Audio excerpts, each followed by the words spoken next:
Okay, everybody. Hey, welcome to Pink Shade. It's Mary Payne here. It is TLC Tuesday.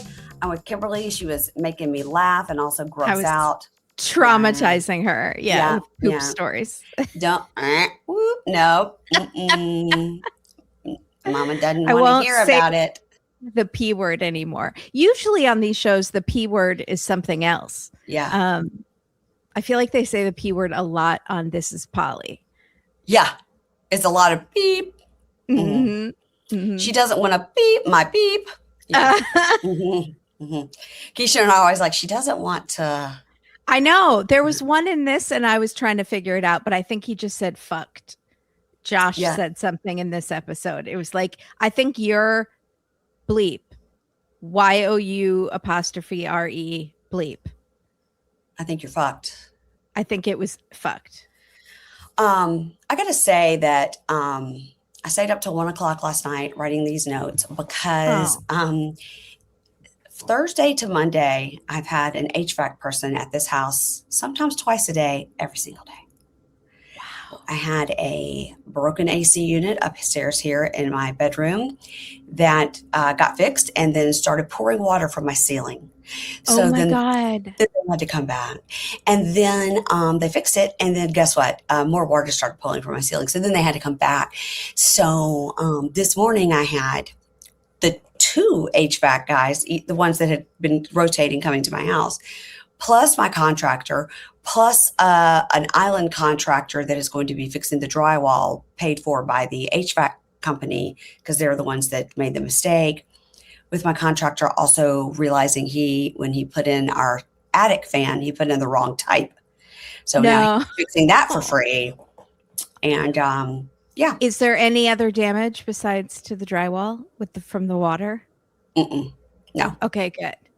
Because when I'd gone to the beach with my friends and I put a towel under it just in case, like now it's been like 3 days of maybe it's going to come through the ceiling and maybe it's not. So I just put a towel down before I left. And when I came back, it was not soaked, but it was wet. And I was like, look up. There it is. Drip, drip, drip. So, yeah, it's been super fun. And then my best friend from college arrived today with her husband. And we've just been riding around. I had such an amazing alligator hunt this morning. Oh, they were just swimming around. It was amazing. Okay, love it. We saw a little baby a couple of days ago, and I was like, look at that little baby. A baby alligator? It was cute, Kimberly. So cute. It couldn't really kill you. No, not a baby. No. They could take a chomp, but they couldn't take you down. They don't have the strength to where they take you down and then they roll you. They roll you. Yeah. That's what alligators do. Stop, drop, and roll you. Mm-hmm. I did not know that. I thought they just dragged you into the water. They call it a death roll. Once they get you into the water, they roll and they get you all the way to the bottom, and then they put you under something to let you disintegrate a little bit before they go in for the eating. Stop. That's what they do. Mm-hmm. They put you under a big boulder or something? Yeah, they find like branches. Yeah, branches or something to put you under. And then they bury you in the water, in a watery grave, so that your bones and flesh get soft enough for them to chew. Yeah, I mean, they could chew it anyway, but yeah, that's called a death roll when they do that. And you're fine with this, but you don't like me telling you about poop. Yeah, I don't want to hear about poop. I don't want to. We all poop, Mary Payne, but we don't all experience a death roll before we die in a watery grave. Nobody's going to experience a death roll. It's not going to happen to anybody, but you can't just look up alligator death roll and see them, how they do it. It's pretty crazy. They're pretty nuts. Anyway, I'm seeing dinosaurs. They're dinosaurs. I'm seeing them from a respectable distance. Don't you worry. I'm following all the alligator rules here. But I'm very happy my friend and her husband are here. And I'm very happy my husband's coming tomorrow to help me deal with all this house bullshit. Oy. Yeah. Because, when you look over and there's a big, giant brown spot on your ceiling, it's not attractive. But at least it's not like right over the bed where I was just waiting for it. It's just like right in a doorway. Anyway, that's fun. That's been house talk. Okay. Now, I was very happy this week. 90 Day Fiance, season 12, episode 8. Love is a work in progress. I was glad this week that there was no Debbie and Mito. I was glad for the break. We all needed a break. Mm-hmm. And I think we're all just over it because it feels, now that we know what the outcome is, I don't like when there's spoilers when we find out if they got married or not. Me too. I agree. We're either like, oh, that was expected, so now there's no, or we're like, fuck me, I can't believe this happened. So that's what I like. Was this all fake? Like, why did they, or is she dumber than I thought? And I think the most obvious answer is the answer. Yes. Yeah, unless he's a really good actor and was acting his scary tantrum, his man baby tantrum in the car about women and respect in a toga, then I think that, an Egyptian, whatever he was wearing. I think, and I don't think he's that good of an actor. I need to see his reel, first of all, and he won't even show Debbie his reel. So, because she won't understand it, because it's, not in English. It has nothing to do with the fact that he's probably wears a costume in commercials, like a falafel. What do they eat in Egypt? I don't know. Right. I was thinking of like an Elmo costume, like the people in Times Square. Yeah. No, I'm thinking like a Euro costume, like gyro, but I think that's Euro. Greek. That's Greek, but so I don't know what they eat in Egypt. So some sort of costume like that for a local restaurant. I feel like it's that costume that costume that he's wearing, and he's standing outside the pyramids going, you want a tour? You want a tour? Yeah. That's what he's saying. I'm grateful for the break this week of those two. So let's start with Mallorie and Rasit. So they are more fun poop talk. More poop talk with these two. So they talk about how important it is to be clean. And he is saying she leaves a dirty dish for days without putting it away. And she goes, the most arguments we have are about cleanliness. So I'm going to tell you something. I don't think you should leave a dirty dish around for days either. I think if you put it in there at night and then the next day you put it in the dishwasher, I'm okay. But like days is not great. I'm a soaker, and not in the Mormon way. I believe in soaking if there's something that will stick. So I would never just put a dry dish in the sink. That's gross. Then you're going to have to scrub and pick things off with your fingernails. Yes. Because no dishwasher is strong enough. Plus, I don't use dishwasher. I hand wash. Do you really? Yeah, because my last apartment that I had for like 12 years, I didn't have a dishwasher. And now I have one and I forget that I have it. And so I don't trust it. So I just hand wash.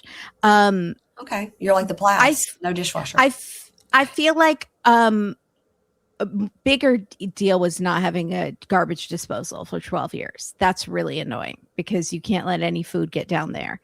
And that when we got this beach house, it was the first thing we did was install a garbage disposal because I can't take it when you have that little net and then you have to flip that out. It's nasty. Gross. Nasty. Nasty. But I'm glad they're addressing this because I do feel like there's a cleanliness issue, and I'm still talking about her hair. It's just never been washed. She is a diva. Yeah, she's one of those people that's like, I just wash my hair once a week. You're like, that does work for some people, but not all people. She might be trying to train her hair to do like a once a week wash, and she is constantly on day 6 of that schedule. But she should have done this training before she was on TV. Hair Monkey Lindsay says that's not good for your hair to let that much oil build up. I think that's correct, Lindsay. Yeah. And I trust your judgment. Okay, so they're headed out to look for a bidet, and she says nothing like water shooting up your butthole to make it feel like home. Do you know what I'm going to do that I forgot to do when I logged on here? Check my settings. Let's I was a little concerned about your mic, but it's wrong. A little echoey. I just fixed it. Is it better now? I just fixed it. Much better. So much better. I should have said something. Okay, guys. But I remembered you were sometimes echoey in that room unless you put pillows around you. I forgot to do all my settings. So anyway, guys, sorry about that. So sorry. All good now. Okay. It didn't sound that bad. Okay. So the bidet. Don't tell Ingrid. Yeah. She says She says, nothing like water shooting up your butthole to make you feel like home. And then they're in the car and they're driving, and she has a Starbucks bacon, egg, and cheese, I think is what it is. And he goes, let me taste that. He tastes her sandwich, and she's like, babe, you can't have that. Starts laughing. He goes, what is it? He goes, pork. I thought he said poop. No. I thought he said poop, and I wrote it down as poop. And then I looked up and where I paused it, and he said, what is it? Pork. And he does what we call the Tom Hanks in Big when he ate the caviar. Yes. And starts scraping his tongue with his hand. He's like, oh my God. And then he rinses his mouth and spits it out the window. And she's like, oh my God, you're so dramatic. He's like, oh my God, I can't believe it. So I think this is an issue for him, and she shouldn't be laughing. She should not. That's his religion. Don't laugh. And also, she was really slow on the uptake. She had a good 4 seconds of him to take the sandwich, to say, oh no, you can't eat that. Yeah. You can't eat that. She waited until he took a bite. And then she was like, oh no. So in the talking head, he says, pork does not clean the body. Chicken is like human and clean on the inside. So I'm not completely 100% sure. Somebody will tell us what this means, but it's something about if the pork goes in your body, it's not clean, or an inside of a pig is not clean. One of those things. Yeah. But chicken are like human, and they are clean on the inside, so you can eat a chicken. But God sent a message, pork is dirty and Muslim people can't eat it. And he says, oh, I think Jews. And Jews too. And he goes, I think in all my life, a first. And she's like, it's okay. She's like, but I got to say, you got to taste the best one. Bacon is the best one. And he just laughs. And she's like, I'm sorry. Like you got to have it once. So they stopped by the place where she had her car accident. And she says she hasn't been by there since the accident happened. And she reminds us she was in the car with Michaela, her husband and baby, or Michaela, her mother and baby. And somebody just came into a distracted driver came into their lane and hit them head on. Yeah. And everybody was in the hospital for a week, but everybody lived. But she had to have bowel surgery. She had to have 3 feet of her intestines removed. You got like 50 more feet. I mean, you're good, girl. It was very hard for her, obviously, because Rashid could not be there, but it was very hard for him because he could not be there with her, and that's, that is stressful.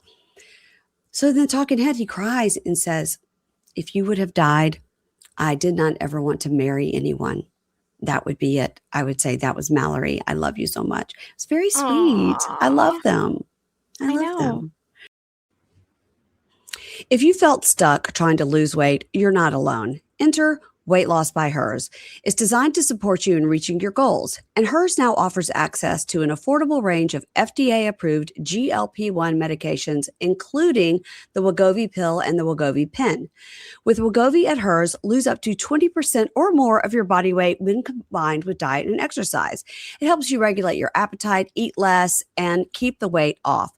Plus, Wegovy is the first ever GLP-1 for weight loss, so there are no needles needed. Everything is 100% online through Hers. You'll connect with a licensed provider who will determine if treatment is right for you. And if prescribed, your medication is delivered right to your door. No insurance necessary. And it doesn't stop there. Weight Loss by Hers goes beyond medication by offering 24/7 messaging with your care team and tons of in-app lifestyle and nutrition tips like recipes, meal plans, fitness videos, sleep content, and more. Even better, with a range of affordable GLP-1 options, Hers makes it simple to find an approach that fits your needs and your budget, if eligible. You'll get a treatment plan personalized to you and unlimited dosage changes as needed. It's weight loss designed to work with your life. Ready to reach your goals? Visit forhers.com/pinkshade to get personalized, affordable care that gets you. That's forhers.com/pinkshade. forhers.com/pinkshade. Weight Loss by Hers is not available in all 50 states. Wegovy is the registered trademark of Novo Nordisk AS. To get started and learn more, including important safety information, Wegovy clinical study information, and restrictions, visit forhers.com. So, okay. So back in the car, they go to the spot and she's like, okay, let's get out of here. Right. And they kind of hug and everything. So back in the car, he says, I'm so glad you're here, that you're safe. And she says, me too. It's very sweet. He goes, let's open music. So I guess whatever he played in the car is definitely not TM, not copyright. It was pirated music. So we see him dance in the car, but not to whatever they were playing. Yeah. Yeah. But it was some sort of like Turkish music. Yeah, it was. Yeah. So they're on the search for. Sarper would have been stripping. Oh, he hears that. He immediately is like, and then he does this. His signature sexy. thumb down this. Yeah. So they're on a search for a bidet, and she's like, well, we'll have to see what the price is on these things, right? And he goes, well, this is hard for me because I don't have any money. And she's like, we have a wedding to plan. Like, it's going to be, stressful. So the talking head, she says, he has no experience living on his own and paying a mortgage, et cetera, because in their culture, they live at home well into their 20s and then they get married. And she goes, and now I got an extra mouth to feed and a butthole to clean. So they meet Heather at a place called Harrington's. They look at the bidet and he is so happy. He says he's aroused. Sexually aroused. Mm-hmm. They send him to the bathroom to be with his bidet. But it is one of those that like opens when you walk in. Like we've been at hotels that have had that. And you're like, yeah, wow. Yeah. Wow. And it knows your settings and that's crazy. Yeah. My aunt just got one of those fancy ones. Yeah. Ingrid has one because her husband, they were remodeling their bathroom. He's like, I don't care about a granite countertop. I don't care about a 2-shower head, a big bathtub. All I want is a fancy toilet. And she's like, let him have it. Yeah. A happy toilet, happy husband. I guess is the expression. Tiger Lily and Adnan got one, and I believe it was $30,000. Didn't they say it was $20,000 or $30,000? Somebody tell us. I felt like it was like in that log cabin. I felt like it was like $8,000. Somebody will let us know. Yeah. Anyway, you can easily get a bidet to attach to your toilet. I looked it up. It's your existing toilet. You can get one on Amazon. Yeah. $30, $40. Highest was $60. Yeah. Get one. Come on, people. Yeah. You don't have to buy the entire bidet toilet. You can buy the thing. I would recommend that because then you could put them on all your toilets. And if it breaks, who cares? It was $50. Buy a new one, Yeah. Mm-hmm.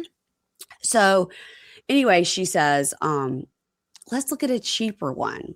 So then they look at one that's $800. And she goes, this is a want and not a need. And I'm the one paying for it. And he goes, but you have accident money. You are rich, really. The talking head, she tells us, I got an insurance settlement and I'm not a multimillionaire. She didn't say she wasn't a millionaire. She just said she's not a multimillionaire.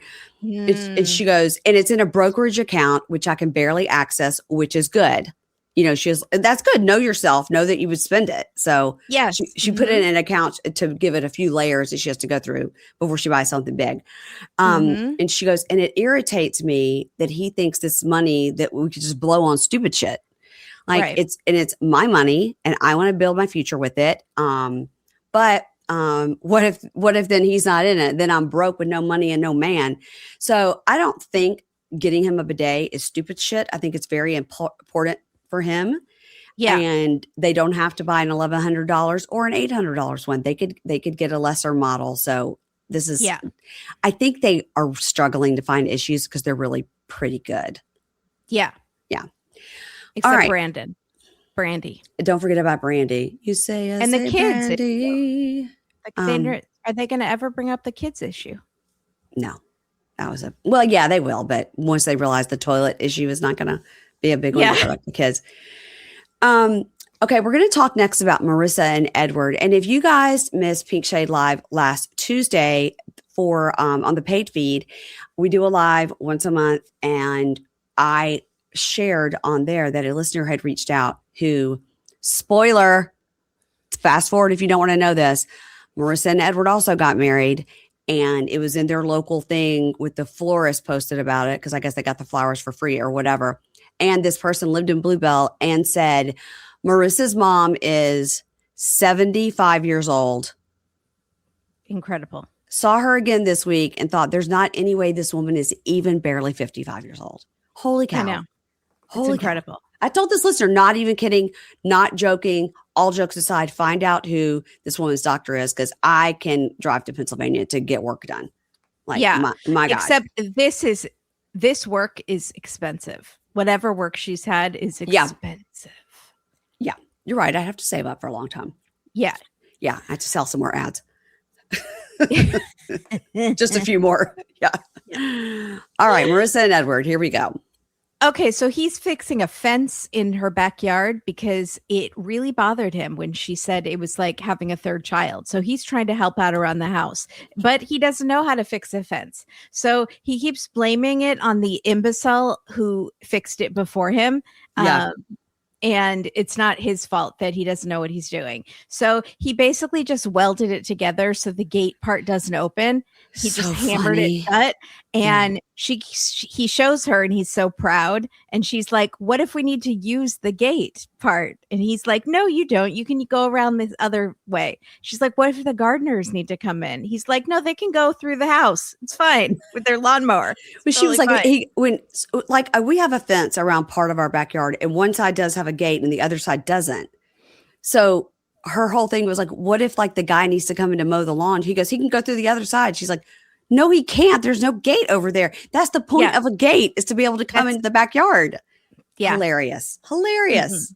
I was thinking, like, what if there's a fire? Yeah. Like you're trapped in your backyard. Just boost everybody up over, I guess. Yeah. Yeah. So he keeps saying, it's fixated.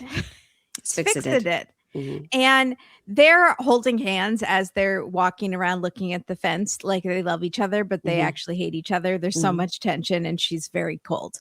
So she says in the last few days, a lot of concerns have come into her head. Yes, I'm excited. Yes, I'm excited. But am I really wanting to take on another child in my life? And also, why did I fall in love with the child? Because she never really asked that question. She never says, it's always like, do I want to take care of another child? It's not what in me sought out this man to date and then marry. And then keep it up so far as to get married. Yes. This man who you consider a third child. Because that's weird. So she wants him to step up and be a man and do things on his own without her. And she feels like she's holding his hand through every step. And then she sees the other side of the fence, which he has just put up 4 ugly boards that are broken, like he snapped them over his knees and just hammered them haphazardly in janky angles. That just sealing the gate shut, and it looks like crap. And she lives in a really nice neighborhood. It looks like literally like what a cartoon would be when you see a cartoon like nailing up a closed sign or something. It looks like just like a house that the 3 little pigs built or something. Like that's what it looks like. It is so comical that you think there's not any way he did that and thought this is the solution. This looks good. Yeah, at least make them parallel to each other or something. Yeah, it looks like a meth house. Let's be real. Yes, it does. So she's like, my neighbor is going to look and see how poor she keeps her house. Like, this is so embarrassing. And he says, well, I don't care about people's opinions. And she says, I do. And my house represents me. And he goes, I don't care. Who cares? They don't pay our bills. And she says, but I pay your bills and I care. Yikes. And she says, just say yes, honey. And he's like, okay, babe, it's fine. Okay. Yeah. So she says, I need this cleaned up immediately, not in an hour, now, because I am mortified that everyone driving by sees the white trash house. So again. Yeah, he found an old piece of like ceiling molding in the garage and like broke it over his knee and used that. It's like a piece of wood, a piece of like Amazon box, a piece of molding. Like it's crazy. It's crazy. Yeah.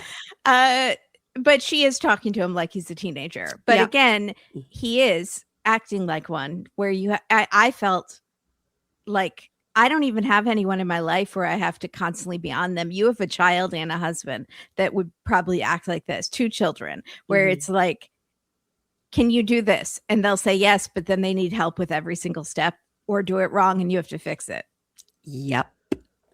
That's got to be really annoying. Yeah. It's hard to do everything yourself. It is, especially when you have water pouring through your ceiling. Yeah. Yeah. Mm-hmm. So he tells us no matter what I do, I feel like it's not good enough. It's not up to her standards. And she's always cutting me down and insulting me. And I don't like it. Mm-hmm. So then they are driving into New York because she is now has to work. And she is eating graham crackers, which was good to see because honestly, sugar. I thought she just ate protein shakes with half a hard-boiled egg. Yeah, a little carb. That was good. Yeah. Mm-hmm. So he says he's excited to be free in New York without this bitch who is mean to him. Essentially, he is Kevin McAllister, Home Alone 2. He is on the streets of New York, running wild, making friends with the pigeon lady. It's going to be great times. Did you think it was like take your son to work day? Yes, a little bit. Yeah. Yes. Okay. She might need to put him on a leash because New York is very crowded and you can lose someone easily. Put an air tag in his pocket. Yeah. Mm-hmm. So he is going to be a tourist. So she says, okay, do you have money? And he says, oh, I have a couple hundreds. And she says, did you bring it with you? And he says, no, I don't have a wallet. So I need to buy a wallet. She's like, how are you going to buy a wallet if you don't have money? Do you have a credit card? No. So she's like, how do you just are going to be alone in a big city with no money or no ID? He really needs ID. Yeah. In this day and age. Get taken down by, exactly. Yeah. So she's like, I feel like he just flies by the seat of his pants and I don't want to worry about him like I have another child. And she says this so much. So she says, I feel like I've been cold to you lately and I am sorry about that. But these past few days have not been easy for me. We just live very different lifestyles. I work full time and I am a full time mom. And he says, well, I can help you. And she says, I need you to be self-sufficient. I don't have the bandwidth to take on another person. And he says, honestly, like you just need to calm down. You're being too loud. Calm down. And you decide the kind of life you have. And you're going to live in 2 cities and have a big house and a big high-powered job. You're going to be stressed out. And she's like, no, because I didn't know that when I got married and had 2 kids that my marriage was going to fall apart and I would have to raise these kids on my own most of the time and pay for everything and need to support myself with a big job in the city and all this stuff. So she takes offense to that. And he's like, life can be tough, but you have to deal with it. And she's like, I'm overwhelmed and I'm taking on more expenses and another person in my life. But I mean, all those hard-boiled eggs aren't cheap. She's being so rude to him. So rude. So rude. I don't like it. But also he is a little dismissive of her concerns. He's very like, well, it'll work itself out. Like, whatever. Like, right. I don't think he's had enough time to sort of see like, I got to get up in the morning. I got to get the kids to school or camp or whatever. And then I got to half the time drive into New York City. It's a lot. It's a lot. So, and she was hoping to have a male nanny and a housekeeper and a part-time father who can do that stuff for her. Which, by the way, I think he would be glad to do all of it. I think he would be glad to do all that fun stuff. If he doesn't do it her way, then he gets, so it's like he can't win. If he tries to help with the kids and he doesn't do it right, Yeah. You just have to let go of the reins a tiny bit and it's going to get done, but it'll get done differently. And it might not be perfect. There might still be crumbs on the counter, but you're going to have to learn to deal with that. Or hire someone to do this stuff for you. You have a professional and then don't rely on this man who's supposed to be your romantic partner to do this stuff. It's very layered. Yeah, it is. So she's like, I'm taking on more expenses and blah, blah, blah. She's like, I don't think he's taking my concerns seriously or getting it. And she says to him, look, I just need to decide if this is the right path for me. She says that over and over again. Like, I have a big decision to make if this is going to work out in my life. And so finally he says, it's not just you. I also have to decide if this is right for me and I'm making a mistake. Like, because it's always about her. She has the upper hand and makes the final decision on if they get married or not. He can decide as well to go back to his country. He had a fine life there. It's not like he won the lottery with her and no one would ever turn that down. He could turn that down, and she needs to realize that. So that's it. She bugs. She does. Unfortunately, she's getting a really bad at it. Yeah. Yeah. And her mom is 75. Okay. Okay. So Ashia and Maxwell. So he's getting ready in his room and says, today, Ashia and I are going to go to the market. And I'm nervous because now I realize after the dinner last night, I need to be around to keep everyone in check, especially Ashia. Like if they're all going to be together, I need to be there. So the producer asked him, how would you feel if your family doesn't like her? And he's like, oh, and she sort of walks in at that moment. And as he's like, oh, I'll cross that bridge when I come to it. Right. And so she walks in while he's getting dressed and she's telling him what to wear.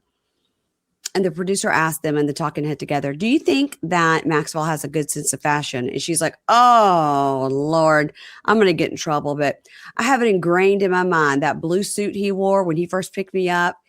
And he said, well, he basically said, I've watched the show and seen how people show up to show their culture.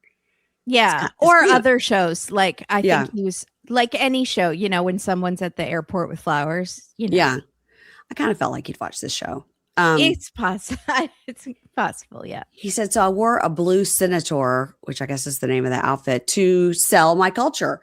And she's like, you don't need to sell it to me. I didn't need to see that. Now, meanwhile, they show her and she is in green skin tight leggings and a matching like tank top.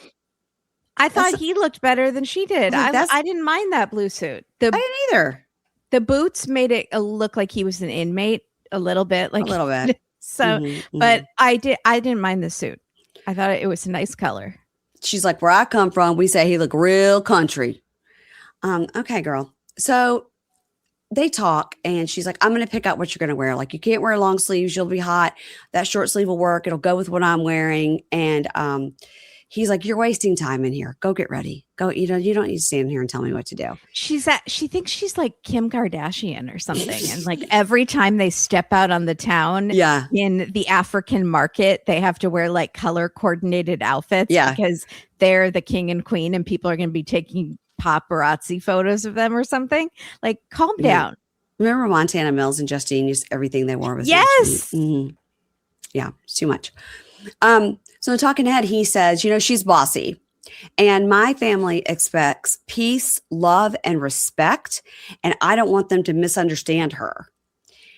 So he goes I think they're understanding. They understand. Fine. Yeah. So he goes to her room and is like, okay, you got to get ready. She's like, don't rush me. And he goes, now remember when we go down, you say, good morning, ma'am. Good morning, sir.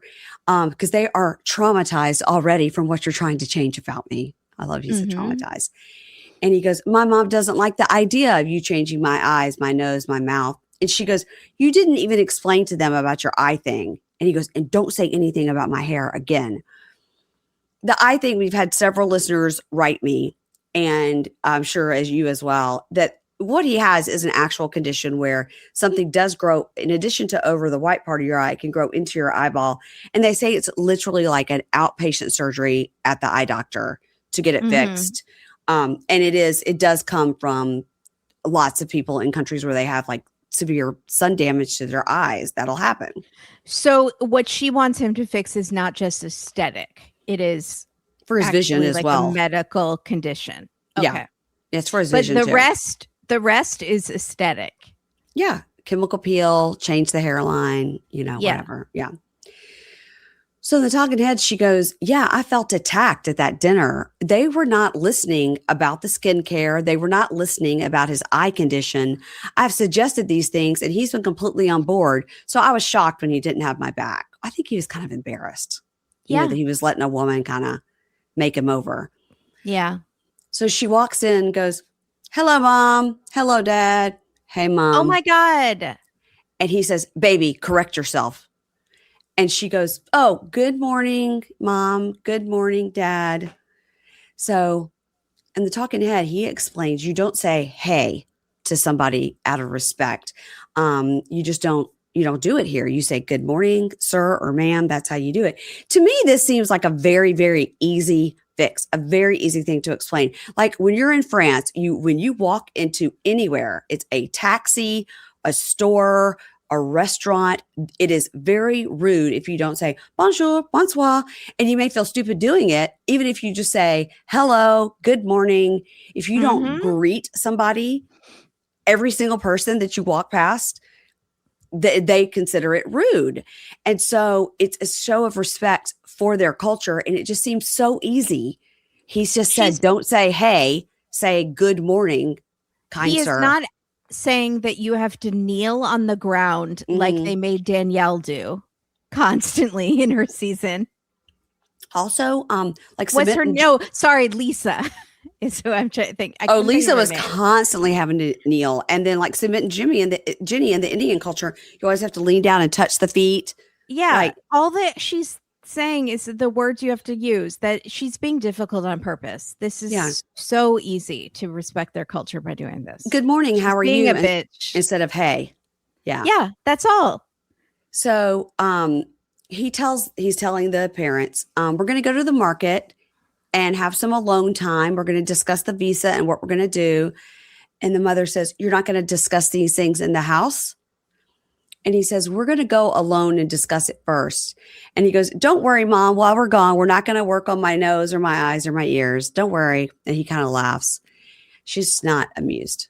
She's not angry. amused. Taraji P. Henson is full of hate this morning. And I got to say, now I'm seeing it. She does look like Taraji P. Henson. We need to do a side by side because they have like very similar noses and features, but she's not as obviously beautiful. I definitely felt like she's very angry. I definitely felt like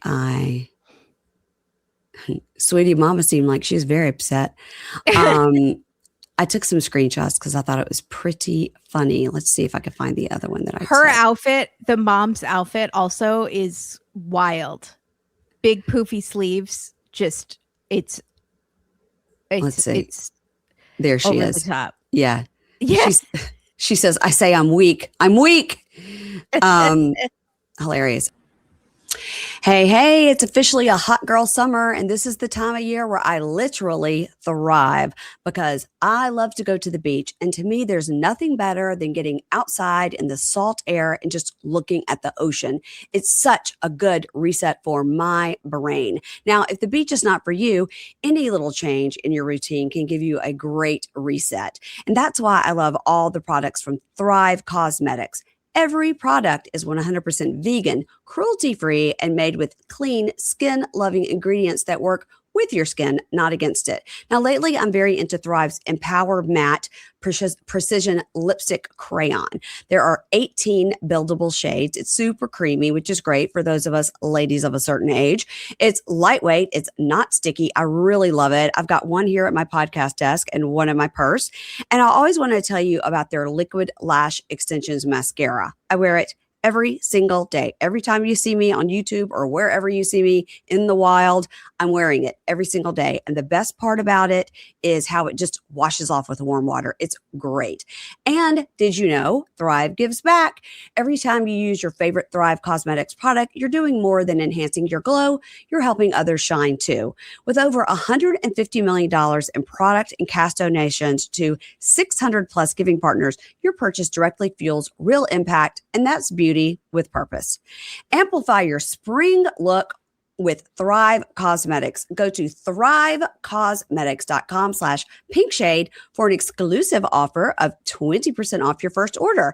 That's Thrive Cosmetics, CAUSEMETICS.com/pinkshade. And let me know what you got.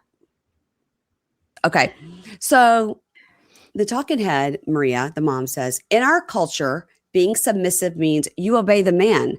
Whether he has money or not, you must. Whether he is short, whether he is tall, whether or not he knows how to dress well, you must. Because the woman cannot disobey. You don't want the man to see you as somebody who is so arrogant. I am weak. I tell you, I am weak. And again, that is their culture. And I don't think I don't think it's so literal as to, woman, get me a cup of coffee. I think it's based on mutual respect, but the man is the head of the household and makes the big decisions. Yeah.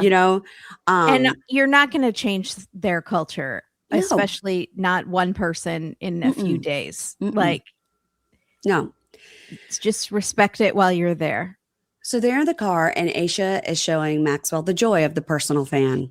Just look at it. Look at it. I've got one right here. Yes. The joy of the personal fan. A neck fan. Neck fan. Yeah. I want one of those circle ones that you clip to your shirt. Yeah. Kimberly, I was just about to say I only have the neck ones.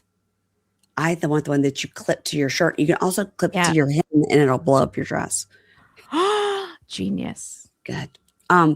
So they're in the car and she's showing him the fan and she's like, now you want one, don't you? And he's like, no, but yeah, I do. He did. Yeah. And she says, it seems your mom was mad at me. And he goes, no, I didn't notice that, but I told you how to address them. Not, hey, it's so simple. Mm-hmm. In the book in hand, she says, when I first met the parents, I called them mom and dad and right away. And he didn't tell me any of this. And now it's the second time with them and it's something new. That's crazy. Okay, well, just do it. It's not hard. Just do it. He didn't want to correct you on your first time there. They gave you allowances because it was your first time visiting. Right. Now you know better. So do it. I think it's so easy. So she goes, why do you care? Are you dating me or are you dating your family? And he says, you are dating me and my family. And she goes, that's not true. It's not biblical that way. And, let me tell you something. If the visa was approved, you'd already be in the U.S. with me right now and not even worried about them. But are you saying it's his fault that the visa wasn't approved? Or you're also saying once he gets to the U.S., he's just going to say, fuck my family? Like, no. Right. Also, you brought your mom on this trip because what the parents think is important. Right. Totally. So he goes, yeah, but right now you're here. And I don't want all of this advice of, I don't want their advice. Like, are you doing the right thing? Is this a mistake? Like, he doesn't want to hear it from them. And she goes, well, you should have been worried about that the first or the second time I came here, not the third.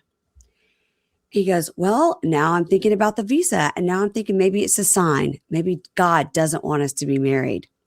Now, he can't bring God into it because God speaks to her directly.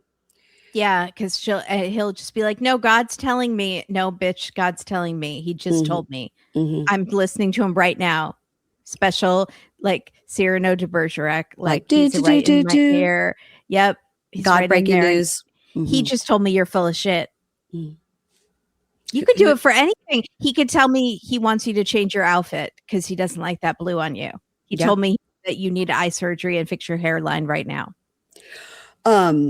So she says, did you change your mind? Are you confused? And he goes, yeah, a little bit. And she says, you ought to be ashamed of yourself. You're letting other folks make your decisions. And I thought you weren't like that. I thought you made decisions for yourself. And he says, I do. But if your mom didn't support us, you wouldn't want to get married. Uh-huh. And she goes, she would only say that if there was a reason, like being abusive or cheating. And he says, well, you're kind of being a bitch. Yeah. He says, well, my parents might think you're being disrespectful to them. And she goes, that's a misunderstanding. And he goes, no, you're misunderstanding the culture. And she says, stop yelling in my ear. He goes, I'm yelling so it will stick into your head. I didn't feel like he was yelling. Did you? He was barely getting agitated, His voice went like one octave higher. Yeah. Yeah. Like, I don't think the Uber driver even would have turned around. No. I agree. So the talking head, she goes, this is not the man I fell in love with. He is raising his voice to me and disrespecting God. He is letting his family come in and waver what he believes. Okay, it's not that. Okay, just say good morning instead of hey. Not hard. This could have all been avoided. Yeah. So in the market, as they're walking around, he goes, okay, now you'll need to behave. And she goes, you better stop using that word. So they shop and she finds some things that she likes and the market looks very cool. And she's like, I love to shop. And he says he hates it, but he's bargaining, when they're saying a price and they're going back and forth. And the talking head, she says, in the United States, the price is the price. And I can't believe it with this bargaining, but I like it when he does it. I think it's sexy. So they're talking in a store and she goes, you need to get something for your mom. And he gets the mom a purse. They bargain on the price. Now, she's like, God told me he only wants me to pay $10 for this purse. And you should listen because God speaks to her directly. So now at the apartment, Maria says, now that they're gone, we can discuss things, Juliet, to Aisha's mom. So Clement and Maria sit to talk with Juliet. And Maria says, Aisha wants to change his eyes, change his face. All of these things are no good. God hates it. Oh, now Maria's bringing God in. And what if you all speak to God, but God is telling you all something different? How do you decide? Why is God being so messy and telling us different things? I know. He's gossip. He's telling one person. It's like the Valley. He's telling one person one thing and then another person something else. Messy gossip girl. She says God hates it. God says you keep things in a natural state the way he made it. And Juliet says, well, I think she just wanted his skin to be smooth and better. And Maria says, in Africa, women submit to the husband. And if there's an issue of money, she just thinks she has everything. And the mom says, no, I don't think just because Aisha makes money that she would try to push Maxwell around. I mean, she could have found somebody that really had a lot of money. She is 38 and she could have been married years ago. Uh-oh. So in the talking head, Maria says, I am shocked to hear that Aisha is approximately 40. I died. Age 25 up to 35 is okay, but 38 is no. I don't want her to be a problem for my son, and he will obey his mama. I loved this so freaking much. Maria says to Juliet, after above age 25, 30 is much matured because after that, you cannot marry and you cannot take care of children in that old age. And mom says, oh, okay. So Juliet says, so that's too old to get married? And Clement says, the woman should be 30 maximum. And then he says, menopause is knocking on the door at 30. And Maria says, yes, that is true. Menopause. I am very afraid. Oh my God. I am very afraid. Honestly, if Aisha were nicer, I would feel bad for her. Me too. Because they're calling her an oldie. Yeah. But she's so bitchy. And I can't wait for her to find out that her mom spilled the beans on how old she was. Or did she not know? Did she think the parents knew? So was Maxwell hiding this on purpose?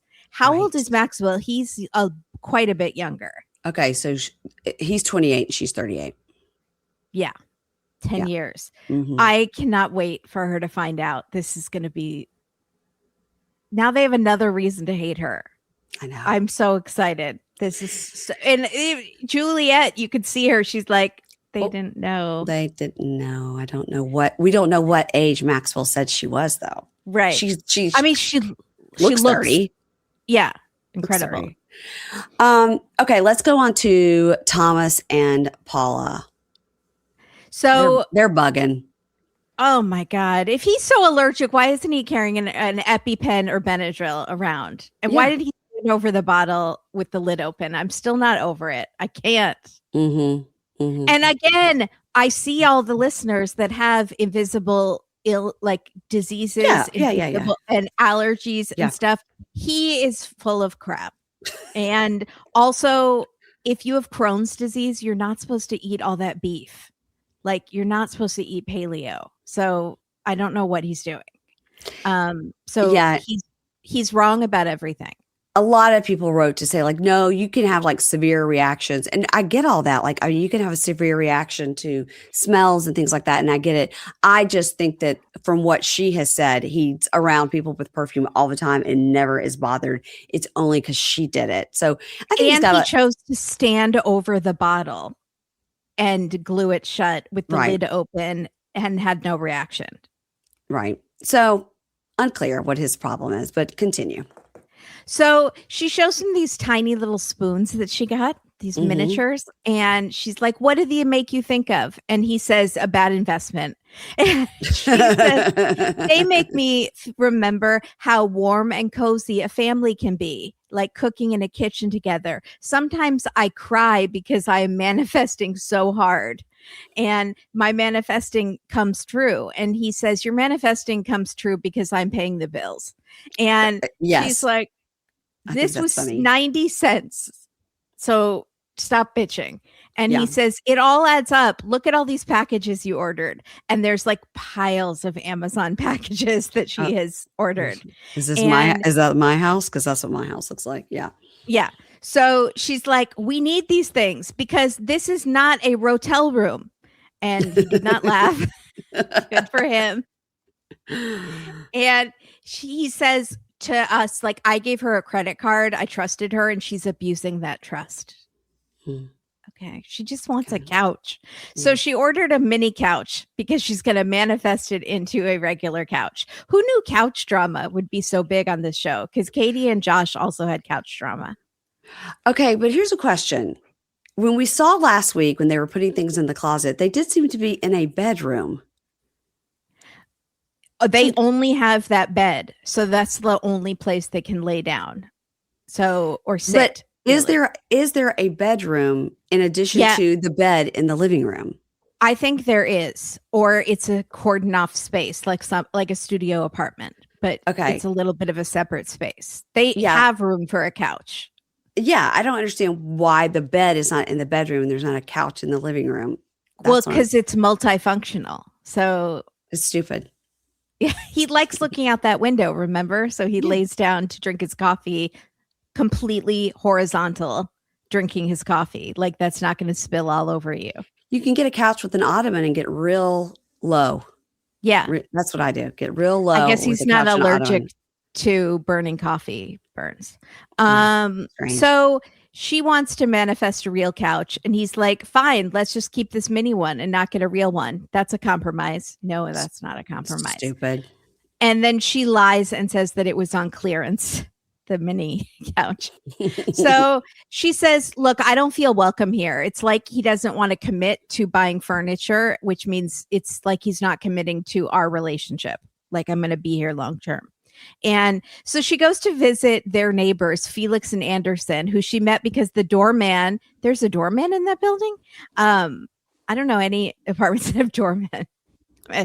That's cool. Fancy. Yeah. It's like New York City. So the doorman said there's another Brazilian who lives here. And so she met them and one of the guys is Brazilian. And so she knocks on the door and she's like, surprise, even though there's a camera crew in their apartment. And so she loves their apartment because it looks like a store. It's there's nothing there. Yeah, it looks nice. It looks very staged. Yes. Yeah. So she's like, wow, you have a couch and a table and I have a bed couch and I have a camping table and we have to sit squatting on yoga blocks and it's horrible.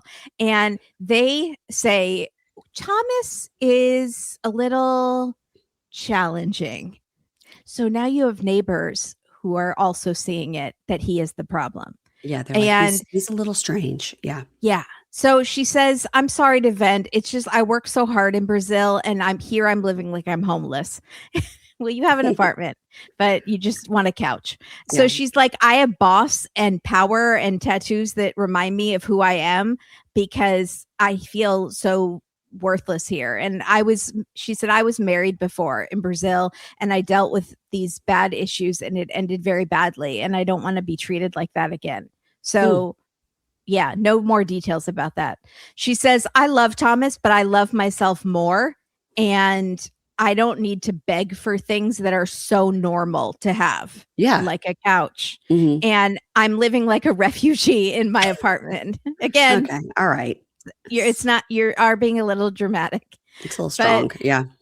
Yeah, they're both pretty dramatic in their own ways. So another day, they are rollerblading, and he's rollerblading and pulling her on a skateboard. And she tells him that she really wants furniture and she wants more closet space because she's still living out of that little hallway coat closet. And she says he gave her one tiny bin. Yeah. One cube. And she says, I feel like a guest in your life. And I don't like feeling like that. And I want as nice a life as I had in Brazil, because why else am I here if I'm not getting the life I had in Brazil? Yeah. And he feels like she doesn't appreciate all that he did to bring her here. He paid for the fees, he filled out the paperwork, and he gave her a credit card. And he says, when I visited you in Brazil, you gave me 5 hangers to put my clothes on. And she said, but you were visiting. You had 5 shirts. I live here now. Yeah. Yeah. Right. And you have 5 shirts. I live here now. So it's not the same thing. And he says, your closet is still empty in that coat closet, because I think she hasn't unpacked it all because there's no room to put things in. Yeah. So he goes, when it's full, we'll talk. And she's like, fine, I'm just going to go back to Brazil. And life in Brazil is easy with no drama. Here I am fighting for everything, and I'm tired. Good. But she's not going to go back to Brazil. She's not. But we don't know if they get married. That hasn't been spoiled for us. We don't know if they got married. No, but I feel like it's probably a yes. It's always a yes. No matter how much you think they're going to call it off, they always get married. If Debbie and Mito get married, everybody get married. Yep. Yeah. Because Lord knows. All righty. Shea and Annabelle. Okay. Annabelle is making Shea a smoothie, and she goes, no, it's so good. Have it. She hands it to him, and he tastes it, says it's good. And she looks at the camera and says, I put 12 milligrams of Ozempic in there. And I have no idea. I'm just going to put the shot in once a week. He won't know. And he's like, oh man, I gotta drink this protein smoothie, and normally I've been having beer or something. She goes, I told you when you get here, the fun is over. So in the talking head together, he says, it's been an adjustment. She's arrived. All my friends are texting and calling like, hey, the game's on. And I'm like, I'm watching it here with Annabelle and a protein smoothie. But babe, I already feel good. I feel like I lost weight. Look, babe. And he's holding up and he's pulling up his shirt and everything. She's like, sit down. No, you haven't. He's, I'm going to get batteries for that scale. And then I'm going to prove it, because he let the batteries die in the scale. Yeah. I'm glad he's feeling better, but she needs to address the litany of doctors and specialists that we have recommended. Yeah. Dermatologist, kidney and liver doctor, dentist, get his A1C checked. Yeah. Heart, cardio, echo workup. Yep. I'm going to need it all. We need it all. And somebody did write, and I could have been in Reality Gaze Facebook group, but it was it could have been in Amy Archer's. I don't know. Don't at me. I can't remember. But it could have been mine. It could have been my Facebook group. But somebody wrote in one of those groups that they had run into him in Kentucky and he lost like 70 pounds. Wow. Yeah. So he's doing good. Good job, Annabelle. Yeah. So in the talking head alone, he says, ever since the spa day, I think Allison and Annabelle are getting along better. I don't know. I am kind of worried that my relationship with Allison, my favorite daughter, could suffer. He doesn't say favorite daughter, but she is. So yeah, they get in the car and he goes, well, it's going to be nice to see Allison. You hadn't seen her since nail salon. And, I feel bad. She called me yesterday, asked me to go to lunch. I was busy. I was so busy. So they go to the grocery store to meet up with Allison and Cruz, and I can't remember her daughter's name. Yeah, this is also he can pay for her groceries. I'm sure. But it's interesting, like they sort of tried to act like great to see you here. Like we ran in the car, he said they were going to see her. Yeah, it was planned. Yeah. So Annabelle is looking stuff to make chicken adobo, and Allison says, oh my gosh, if you have that, please have me over. And her cute little daughter is kissing her, and her little 2-year-old son has his own little cart. Is going around. It's cute.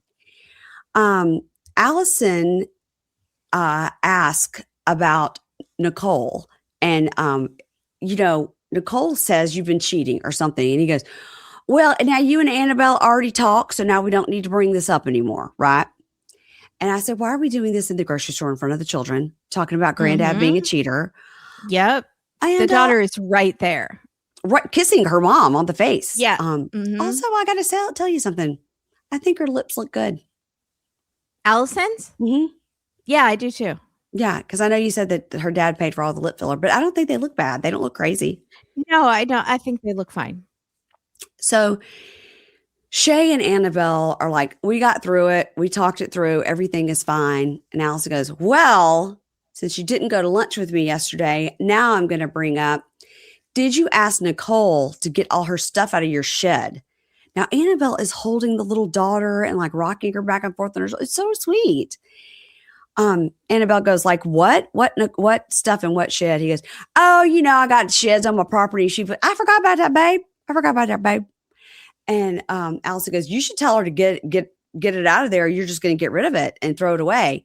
And Annabelle goes, I don't know what this is, but I want it out today. I want her stuff out of your shed today. He goes, okay, babe, I'll send her a text. I don't know what she's going to say, babe. And Allison goes, you need to send her a text and you need to mean it or she just walks all over you.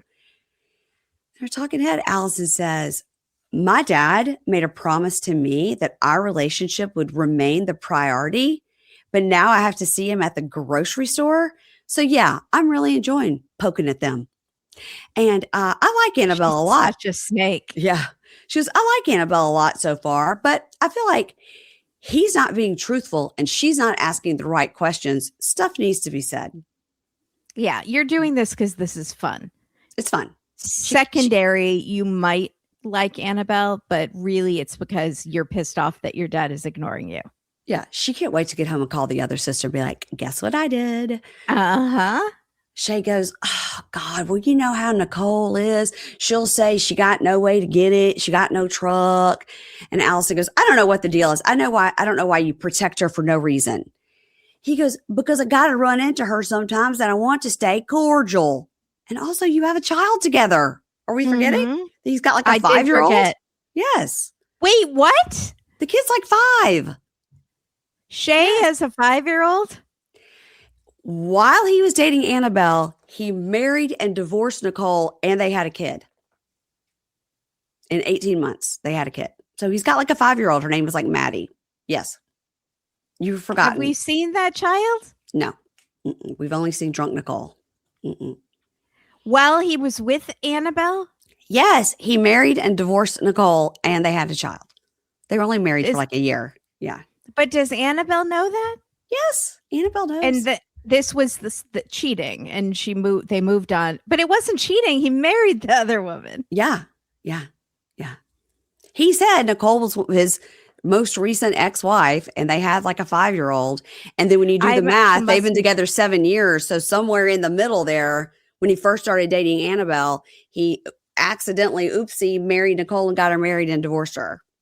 At the lake, I'm sure. When he's on the screen, I am so distracted by his constellation of ailments and like trying to look at what I would fix first that I think I'm not paying attention to what he's saying. Yeah, because I can't believe I missed this. Yeah, they have a kid. Wow. So Annabelle says regarding Nicole, you still love her? And he goes, no, babe. No. I'm scared of her, babe. So I'm talking head. Annabelle goes, I don't know why she didn't come and get her stuff, but I want it out today. And I feel annoyed that Allison says Shea has a soft spot for Nicole. It's no. So now they go out to the car. Annabelle is over there buckling the kids in like grandma. I know. Come on. That is cute. It's cute. I like how the kids like her so much. Yeah. And Shea says to Allison, why you got to bring that up in front of her? That's going to make it hard on me. And she goes, well, she needs to know these things and you're just trying to avoid it. So I'm just moving it along. He's like, damn. So also you didn't have lunch with me yesterday. And I needed my lunch paid for and I had to go hungry. So on the way home, Annabelle says, I want to see what is in shed Nicole. So they look and it's just like some ugly leather furniture. And Annabelle goes, call her, tell her she has to get the stuff. And she says, I'm willing to move on, but all of her stuff needs to be gone.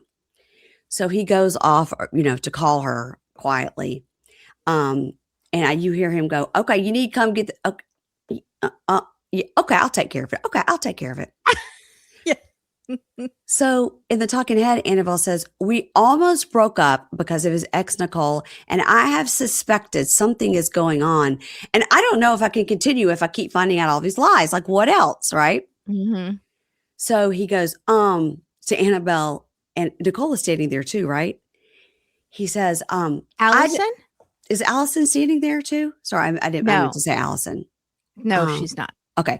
So he goes, I just told her I'll post pictures of the stuff on the internet and sell it for her. And then I'm going to send her the money. And Annabelle goes, no, if she can't come and get it, throw it in the dump. Like, because now he's like, now I'm going to pull each piece of furniture out and photograph it and put it on Facebook Marketplace for her, meet the people, sell it, send her. What? No. Unless he's not paying her child support. Like, I don't know what the deal is with her. I think she also has got so much shit on him that every time he goes, hey, can you come? She goes, oh, would you like me to tell your fiance about what you did? Sell my stuff on Facebook Marketplace. He's like, okay, babe. Honestly, that's a way to get murdered, is constantly blackmailing someone. Mm-hmm. Yeah. So in the talking head, Annabelle says, I'm going to talk to Allison to get the truth. Shea, he's a bitch. He keeps secrets and I'm done. So Annabelle goes over to Allison's, and I said, Allison's place needs a good power wash. It looks for like, sure. Yeah. And Allison says to Annabelle, look, y'all have been engaged for 4 years, but he's also been hanging out with Nicole, and she goes on the boat sometimes, and they text sometimes, and she comes to the bar with us sometimes. And Annabelle says, well, he says his friends are there. And Allison goes, yeah, but Nicole's also there. And she turns the camera around. He turns the camera around so you can't see it. Mm-hmm. Also, why are you always getting drunk with your dad? It's Allison, get a life. Get a life. So the talking head, Allison goes, as much as I hate that Annabelle has taken my dad from me, I do like her and she deserves the truth. My dad came back 4 years ago, engaged from the Philippines, and has been living a double life. Engaged in the Philippines, but living single in America. Okay. And Allison says, regarding Nicole, she goes, I haven't seen him hold hands or anything, but I have heard him talk about her body or smack her on the butt or tell her he loves her. And Annabelle goes, you heard him saying that to her? I love you. And Allison goes, yeah, I've heard him say, I love you and I will always love you to her. And the talking head, Annabelle says, he stabbed my back. I love him, but he's a liar. So she's going to, again, threaten to leave and she won't do it. Right. Okay, let's finish up with Catie and Josh, Hot Mess Express, poof, poof, party of 2. Well, party of 3. Party of 8. If we're counting all the dudes that she has made out with at this party. I also, things that give me the ick are teeth. And Kimberly sent me a close-up of this guy's teeth. Not appreciated, girl. Not appreciated. I just couldn't believe you hadn't noticed it. Because I watched it on my computer. I didn't have a big enough screen. He got it fixed, though. It's definitely fixed. It's just in one of the photos of him and Catie spending time together and making out. Also, just came to me. It was definitely in Little Miss Recap's Facebook group that I can give credit to because I can fully remember that somebody wrote that they are in a running club with this guy, Ryan. Is that yes. Yeah. They're in a running club with him. And then did you or I write under it and say, what's wrong with his tooth? No, I didn't write that. Maybe that was me. It was me. It was you. Yeah. Find out what's wrong with his tooth. Yeah. So I want to know from him what Catie's breath smells like, because it can't be good, but she's constantly breathing on people right up in their nose and making out and shoving her tongue all over. And she's constantly wasted. So I just can't imagine it's a nice experience. It definitely smells like a dark beer. Yeah.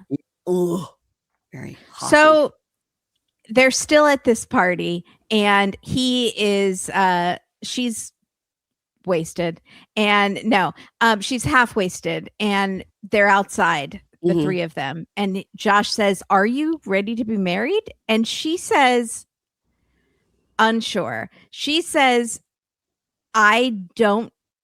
Okay, so the subtitles said, "I don't know," or I don't think so, but it sounded like she was saying, "I think so."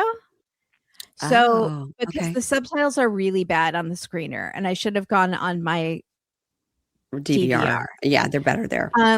Regardless of whether she said she was or wasn't sure, she's not sure. So it doesn't matter what she said. So she said, "I feel like I'm the problem." Yes, you are. Yeah. You're the problem. It's you and your alcoholism. So Josh said, you both made this problem together, you and Ryan. And he tells Ryan, "I don't understand your behavior." Again, don't blame Ryan. Ryan is not in a relationship. Right. It was kind of shady what he did, but like, blame her. She's the one that's in the relationship. That's your girlfriend, not Ryan. Yes. Yeah. So he says, I thought everything was friendly, and then it just went downhill at that party, and then I was collateral damage from your behavior. And Ryan says, "Yeah, Catie and I did some things that were inappropriate, but she's hard to say no to. You know, those Bozo the Clown red lips and sticky tongue coming at you. It's hard to say no." Listen, if you're drunk at a party and a girl is trying to kiss you, then you're going to kiss that girl. I mean, honestly, I guess that's how. Yeah, I mean, Ryan doesn't have any self-control, is what he's saying. Yeah. Also, she has that upper body strength, so she can like force your hands away as you're trying to push her away, so she's not assaulting you. She's also a runner, so she could chase you. Yeah. Yeah, she could catch you.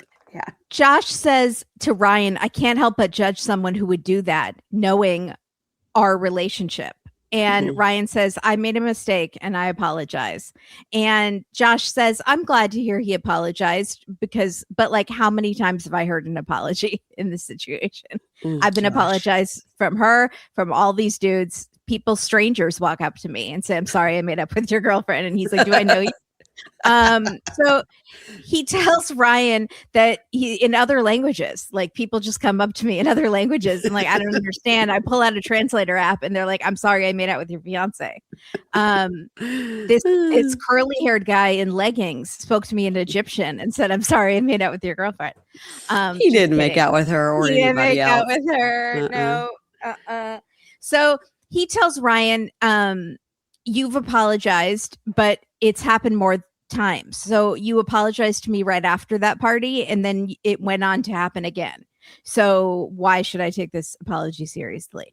And Ryan says, "Catie and I have decided that we're just friends." I would hope so. She's engaged. Hope so. She's supposed to marry somebody else in like 60 days or whatever. Yeah. So Josh says, "I don't want to control you, Catie, but you keep making these decisions and I don't know what to do." So Josh tells Ryan, "I'm basically not interested in a friendship with you, but we can just leave this in the past. Thank you for apologizing. But like, we're not going to be bros or anything." Right. Well, Ryan doesn't even live there, so that's fine. So Catie jokes to Josh like it's an appropriate time. "So can I just make out with everyone I know?" So cute. I'm so cute. Aren't I cute for my behavior? Can I just keep making jokes out of it? And she's just been drinking this whole conversation too. Yeah. So again, they go inside and she's like, "Can I kiss everyone?" And he's like, "No, God, it's not funny. Can I get it? I'm going to get an espresso martini." And he's like, "Can you have a water first?" So he's having to police her like she's a child. So hard. It's so rough. Drunk toddler.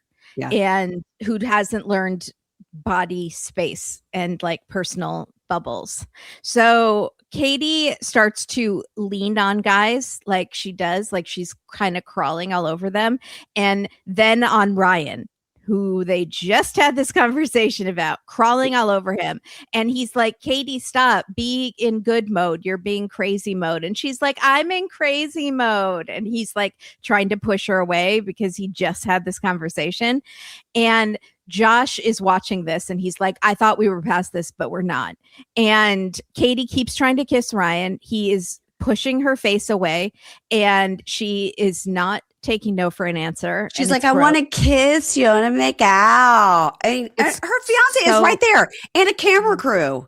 Right there. Yeah. And I don't think Ryan felt like he was being assaulted, but if the roles were reversed, if this was a man acting like this, the pitchforks would be out.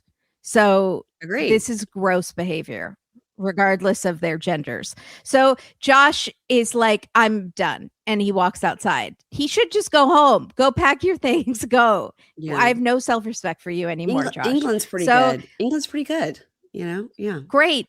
So, I mean, it's fine. There's still some problems, but like, it's still fine. It's not. Go back there. It's pretty good. Go back. Yeah. So she's like slurring to Ryan. I'm sorry. I get close to people's faces. I didn't mean it in a close-faced way. And so Mark, who was the friend who Catie also has had relations with and has kind of wanted to keep hooking up with, goes outside to check on Josh. And he says, how are you feeling? And he's like, well, I'm disappointed. It's super fucked up how she's behaving. And he says, I'm trying to be patient. And I think that underneath all the silliness, she is the person I think she is. So I just keep reminding myself of that. Okay, well, we haven't seen it. We haven't seen you guys be nice to each other. We haven't seen any silliness between you. No, she was acting like a bitch the other day, just sober about furniture. About calling you stupid because you wanted a couch or a chair. So Mark says, I would be furious. I would yank her out of the bar and say, we're going home. And Josh says, I guess I'm looking for reasons to excuse her behavior because if not, why did I move my whole life here? So I gave up my whole life to be here. So I'm making excuses for why her behavior is okay, because otherwise I've made a huge mistake. Yeah. So Mark says, it's okay to feel mad. Like anyone would feel mad. And everyone in America is losing respect for you the more you don't get mad about this. So Josh says, I'm just trying to figure out what is OCD and what is her being dramatic because they look similar. None of it is OCD. It's something else. It's something else, and it rhymes with schmalcoholism. So, and other undiagnosed mental health issues. So she says, Mark says, I worry about you. I know she's my friend, but I like you and I worry about you. You deserve to be respected as a person and as her fiance. And you have to put your foot down because you're being a doormat. And Mark says, I cannot comprehend how Josh is reacting to this. I think he's scared of the reaction if he were to get angry, but like he has to get angry. This is ridiculous. So Josh says, she's so good at winning people's hearts despite what she does. And Mark says, yeah, she is charming. Footage not found. Well, let's we haven't seen it, but maybe one day we will. Yeah. But if you keep rolling over, she'll just keep doing it because it's acceptable. And what if you get married and she's still doing this in a year and you're married? So Josh says, I don't know if it's timidness or Britishness, but I need to get over it. And Mark says, you need to do it now before you get married. And Catie needs tough love. Josh needs to be a manly man and not let Catie walk all over him. So they go inside. Catie starts to try to make out with Mark. And he is literally pushing her face away with his hand. And she is trying to tongue kiss his hand. This has gone on an hour longer than it should. He should have pulled her out of there and said, we're going home.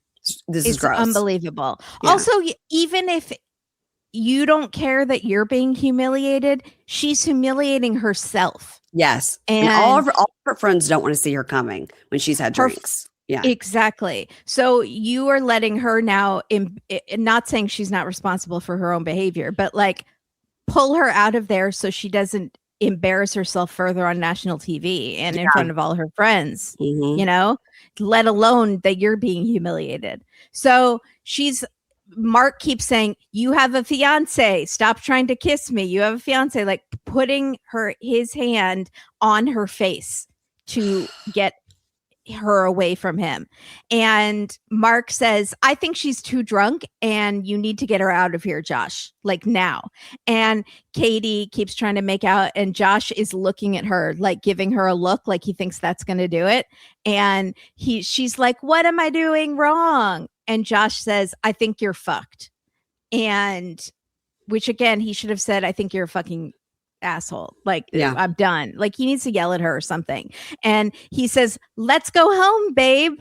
Like, don't call her babe. Like, maybe now is not the right time and you need to wait till she's sober to have this conversation. Right. But she's going to keep doing this. You're not being stern enough. And she keeps trying to kiss Mark. And Josh says to us, I've just got to really make sure that she's ready to get married. She's not. Are you kidding me? What indicator do you have that she's ready to get married? I mean, everything points to no. Is he on the run from like the mob or something in England? Is there a reason he needs to stay here so badly? Like, is he a grifter? Is he like a scam artist? Is he like, I do not understand how any person with self-respect could be okay with this. Although we've seen that lady with the big boobs on This Is Polly, and I've never seen someone with less self-esteem than that. But Josh is. Oh, Tamina. I was like, who? Tamina. Yeah. Josh is a close second because I've lost all respect for him, and he's defending her all over social media. Yep. I mean, there are no consequences to her actions. Like, that's the bottom line. There's no consequence to her actions. She's never losing anything because of it. Her friends still want to hang out with her. Her fiance's moved here for her, paid for everything. I mean, there's no consequences to her actions. So she'll just keep doing it. Yeah. And she doesn't want to change. She likes the lifestyle she's living. Yes. And I don't know how much she actually likes him even. So I think she's like, I didn't know he's actually going to come here. Ugh. She said, I didn't even want to do the K1. You're the one who wanted to do the K1. I would leave if I came to another country and someone said, I didn't even want you here. Yeah. Yes. And I'm so having such a hard time living with another person. Gross. Gross. I don't even like, I'm just stupid on the chair. God. I'm sorry your back hurts. God. I hate her and I hate him. And I'm mad at everyone. I have to tell you that the funniest picture, I have a screenshot. I wonder if I'll be able to pull it up. It is of our friend Reality Rocks doing the two of them together. And it is the funniest.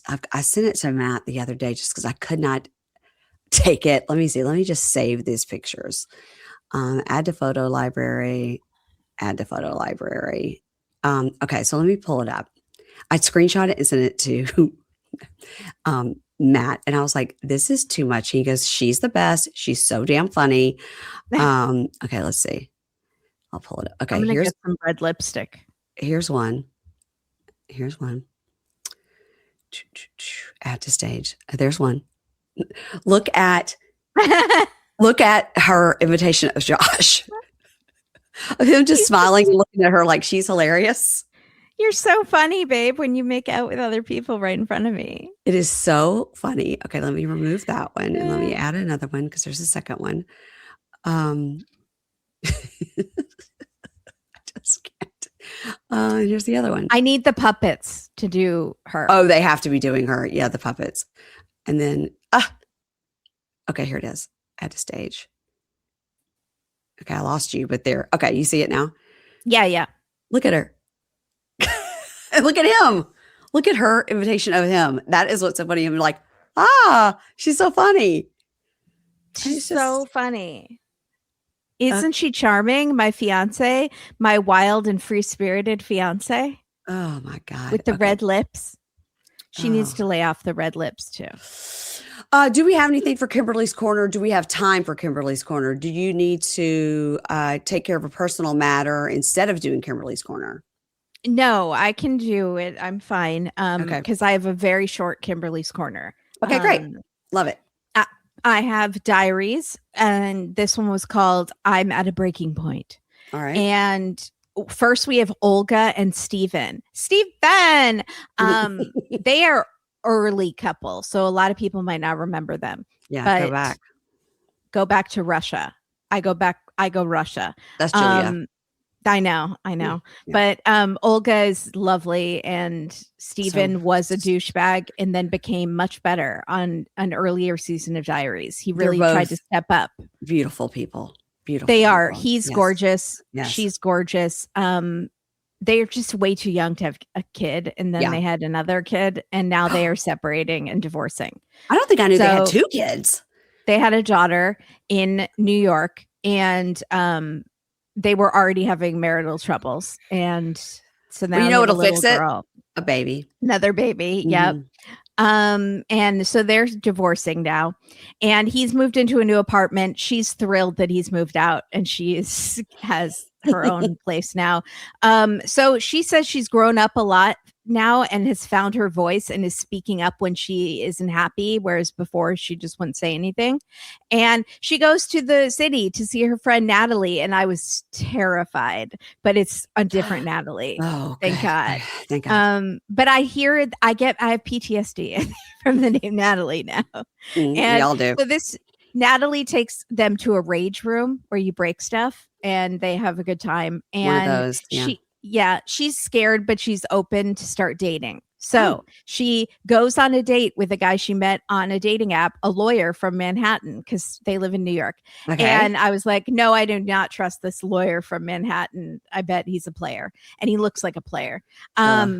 They walk around a Christmas market. She has prepared a bunch of hard questions, like how long he's been single. Does he want children?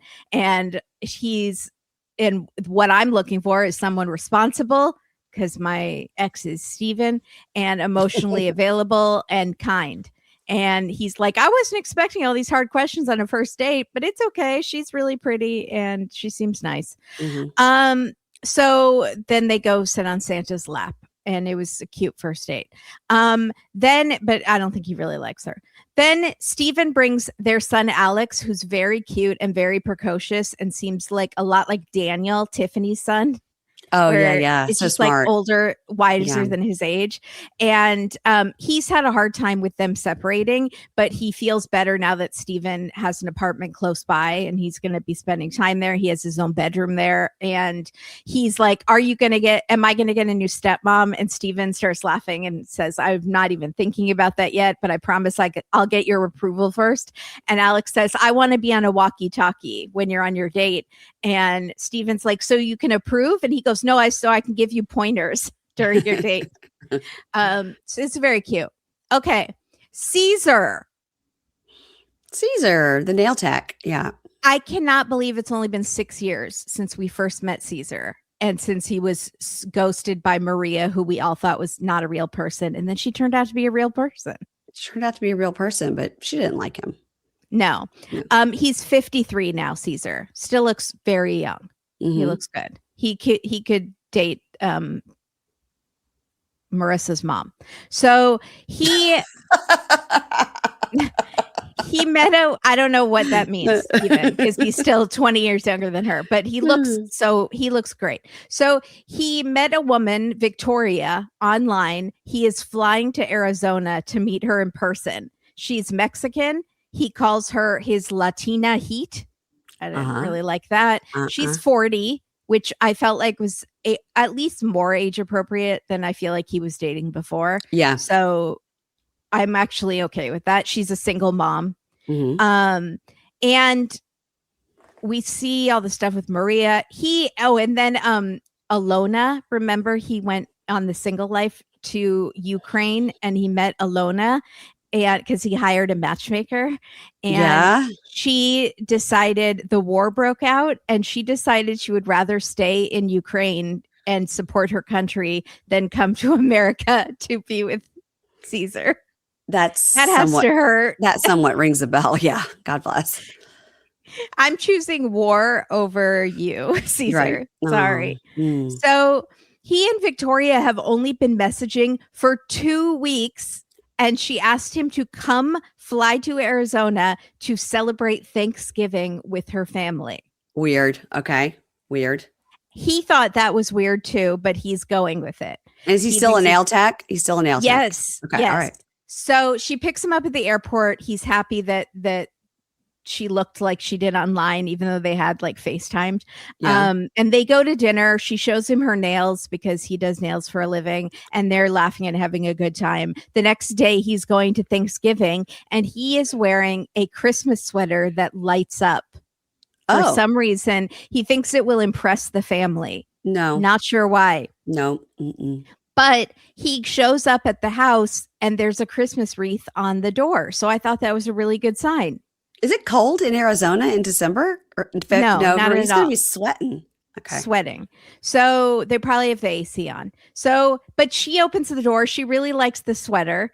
There's 15 people at this Thanksgiving. Okay.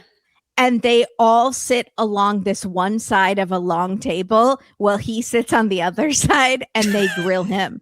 Oh my God.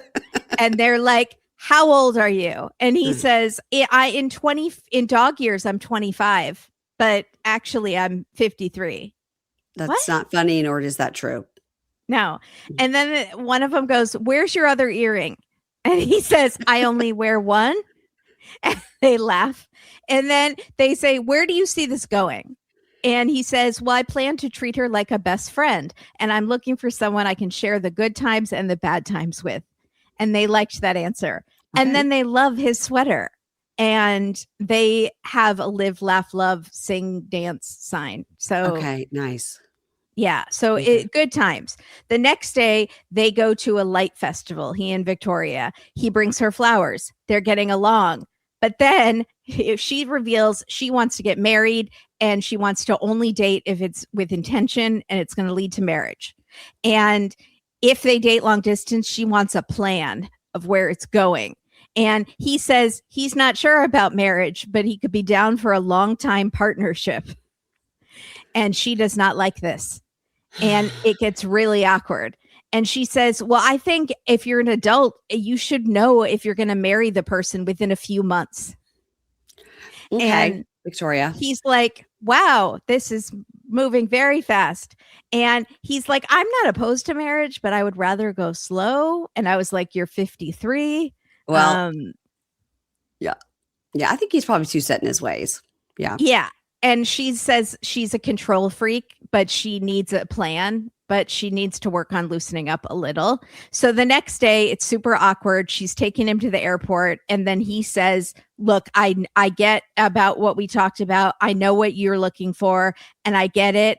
And I really want you to come and visit me in North Carolina. And she's like, really? Like, seriously? And he's like, yes. So they feel like they're moving in the same direction. And then he gives her a kiss on the cheek. That's it. Wow. No kiss, just a kiss, no hug, like kiss on the cheek. Kiss on the cheek definitely says marriage. Any day exactly. now. Any day now. Yep. Yep. Okay. Our last couple is Anna and Marcel, who people may not remember. Oh God. Okay. The beekeepers. Uh-huh. And he is from Turkey. He speaks almost no English still. And he is 44. She's 44. People thought he was slow. Mm-hmm. Yes. There were a lot of people who speak Turkish that were writing and saying his language was very underdeveloped. And oh God bless. Yeah, I remember looking at Reddit on the time being like, is he just like, it seems like he's dumb or actually like has a disability, and yes, it's being hidden by this language difference because right. She doesn't know how he's speaking, and she thinks it's just a language barrier, but actually he was not understanding things. And people wrote in and were like, yeah, the language he uses is like a second grader. Like, it's very strange. Oh my God. So who knows? So they're preparing this. Well, she is doing all the hard work. They have this Beauty and the Beast honey shop. Mm-hmm. Because they sell honey and they're beekeepers, but they also sell candles and gelato and like baked goods like baklava. And Yeah. So he has built some stuff for the shop, like the shelves and stuff, but he hasn't finished, and she's annoyed. They met 8 years ago through Beekeepers Group. She looks so much better now than she did then. She has had a real glow up. She has a cute little bob that's very flattering on her. Mm-hmm. Personally, I think she looks better without the moles, but if you want to keep them, she had a lot of them, but I think she looks great. She's lost a lot of weight. Her skin looks really good. So they used a surrogate in Ukraine because he wanted children and she could not have any more children. And they had a child in Ukraine right as the war was breaking out. Right. So they had to figure out a way to get the baby. Yeah. Get the baby from Ukraine. And they named the baby Gokhan, which sounds like she's saying GoatCon, but it's Gokhan. Gokhan. And I feel like that child is going to be made fun of on the playground. Yeah. They better give him a nickname real quick. Yeah. JT. So she was sick of sharing a bed with Gokhan when he was 3 years old. He had been sleeping with them the whole time. Wow. And she was horny for Marcel. And so she, even though Marcel knows how to build things, took it upon herself to build him a bed in his kid's bedroom so that she could get laid by her husband, but they still aren't having sex. Anna tells her friend that Marcel isn't helping out at the shop, and he's also not helping out at home, and she's a full-time mom. She has 3 other kids, and she has to make dinner and do all that stuff, and he does barely anything. And now Marcel has started sleeping in Gokhan's room with him. This man does not want to be around you. Right? Mm-hmm. He has laid out a comforter on the floor next to the kid's bed and is sleeping there. And he claims it's because Gokhan does not want to sleep alone, but she thinks he just doesn't want to be intimate with her. Yeah. And so she tells her friend that she needs intimacy. She feels like she's his roommate or his mom, and she wonders if he's cheating. And the friend suggests therapy, but he doesn't like to talk about his feelings. And Turkish men need to feel macho. And I was laughing because Marcel is like the opposite of macho. Like Sarper would eat him for Turkish breakfast. Yes. Like 100%. Yes. So she tells Marcel, as we say in Turkey, real men get stung by bee and their penis grows bigger. Sleep with wife. Yeah. Yeah. So she tells Marcel that she needs help finishing stuff at the shop. She's not happy with what's been going on in their marriage. He won't have sex with her. And he says, stop this talking. Stop this. I don't like this. And I remembered this from last time. He would walk off if she was trying to film them and she would bring up sex. Yes. Because he won't talk about it on camera. And so then they're in their talking head and he says, I won't do this. And she's like, okay, he had told me if I brought up sex that he wouldn't film. So I'm not supposed to talk about that. She tells him that they need therapy and he agrees to go. And she says, you need to be honest and you're going to have to talk about sex to the therapist then. Okay. But we know in real time, she posted a lot of shit about him being a cheater with like online sex workers. And then she later found out that it was just like online cheating. It was online cheating. And that he never met with anybody in person, although I don't think that's true. And then he was scammed. She said he was scammed because it was like fake. It was catfishing or something. Okay, well he was still fishing. He was still fishing. Yeah. And then I think she said he knew that it was catfishing and that he was playing along to like as a game or something. And I was like, there's no way Marcel figured that out. Sorry, but no. And then she said, after she posted all their business out to the internet, then she said she forgave him, which is it's the same thing you and I talk about all the time. If your girlfriend tells you all this terrible stuff about a boyfriend and she dumps him and then gets back together with him, well, now you know all these horrible things. Yeah. So now we know all the horrible things about Marcel. Yeah. So you really should have impulse posted your business. That's right. On social media. That's right. And she forgave him like within a week. So I felt like it was 2 days. Yes, it was like 2 days. So we had whiplash. We just like, okay, now we're not supposed to be mad at him. No, we're still mad at him. We're mad so at him. Next time on Diaries, Courtney and Philip are planning their wedding. Yay. And they're disagreeing on everything. She wants to celebrate in Florida with her friends and family. He wants a destination wedding at Turks and Caicos. She wants alcohol at the wedding. He wants a dry wedding. And she says, so I can't have fun with my friends. And he says, I just don't want you to embarrass yourself. Well, Josh could use a little of that with Catie. You know what I'm saying? Yep. Yeah, maybe. Yeah. Tyree is exercising and he's had weight loss surgery and he is getting hair transplant surgery. So he is going to the doctor and he gets to pick out his hairline. Yeah. So very excited for him. He's killing I know. It. Yeah. And then Kenny and Armando and Hannah. Kenny and Hannah are dancing to TikTok videos as they wait for Armando to have his visa interview because remember he had tuberculosis or something. And something crazy. Yeah. And so he is nervous. And so we don't know if he gets approved. He definitely gets approved. I'm sure he gets approved. And they're just adorable. Okay, well, that's it, everybody. Wow, we did it. We did it in under 2 hours. Wow. I know. God. My friends that are here were asking me at lunch, like, if you have a episode that's X amount of time, how many minutes of ads are in it? I'm like, I don't know. And he goes, so if it's like an hour and a half episode, is it 20 minutes as ads? I go, I don't know. So that's the Ingrid question. So I don't know.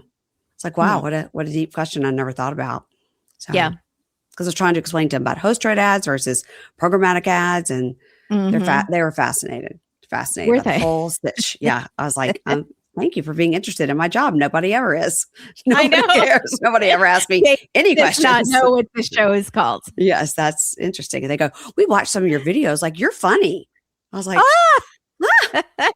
you have known me since I was 18. So this is like my very best friend from college. We met like first day, freshman year, like moved into the dorm.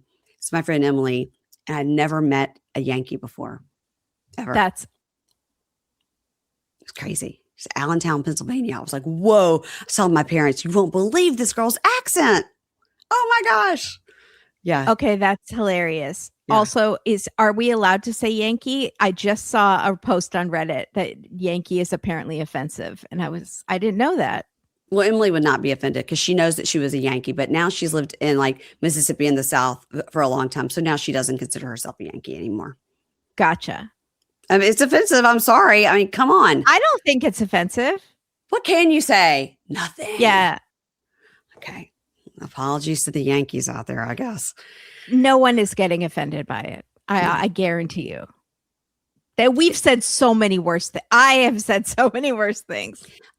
Kimberly, is Taylor Swift getting married July 3rd at Madison Square Garden? I don't know. My invitation must have gotten lost in the mail, and I'm pretty pissed about it, to be honest. I feel like that would be very weird that she would want to get married, even if they made it the most gorgeous flower-filled thing and you couldn't see like the hot dog vendors and, you know what I mean? Even if they covered every single bit of grossness and carpeted the whole thing and made it beautiful, that still seems weird that she would do that. It does seem weird because she's more like a backyard wedding person. It seems right. like. Yes. But maybe for security reasons. Weird. I don't know. Well, we'll see. I don't know. We'll see. I just thought I would ask you. I thought you would know. Inside scoop. No, I haven't really been paying attention, but okay. All right. Well, yeah. I don't want that for her. Everybody make sure you're following us on social media. As always, we always ask. It's at Dateline. That's Instagram, and at a date with K&K on YouTube. I am at Pink Shade Pod and Pink Shade Monkeys on YouTube. Oh my gosh, my brain just froze and there was a problem. I'm all right. I'm okay. I was trying to say YouTube and my mind went. No. I know the StreamYard has been glitchy, but I think that's Mary Payne's brain. That's that white spot. That's that white spot. It's coming back. Never forget. Never forget. Okay, everybody. Love you. Mean it. Bye. Bye. Thank you.